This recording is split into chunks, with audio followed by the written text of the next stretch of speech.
యేసు ప్రభు వారు సెలవిచ్చారు, తీగ ద్రాక్షావళిలో ఉంటేనే అది ఫలిస్తుంది. ఆమేన్.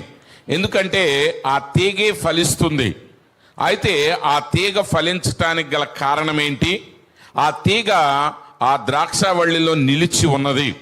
కాబట్టి మన జీవితంలో మనం ఫలిస్తున్నామంటే, మనం ఆశీర్వదించబడుతున్నామంటే దానికి గల కారణం ఏంటంటే, ఆ కారణం మనం కాదు, కానీ మనలో ఆ కార్యాలు జరిగిస్తున్నటువంటి ప్రభు అయిన యేసుక్రీస్తు అయి ఉన్నారు.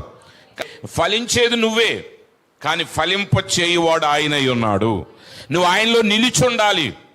ఆయనలో నిలిచి ఉన్నంత వరకే నీ జీవితంలో ఆశీర్వాదాన్ని నువ్వు కలిగి ఉంటావు. ఆయనలో నిలిచి ఉన్నంత వరకే నీ జీవితంలో సంతోషాన్ని కలిగి ఉంటావు. ప్రభు అన్నారు, ఆ తీగ ఆ ద్రాక్షవల్లిలో నుంచి నరకబడితే ఏమవుతుందంటే అది ఎండిపోయి కాల్చబడుతుంది.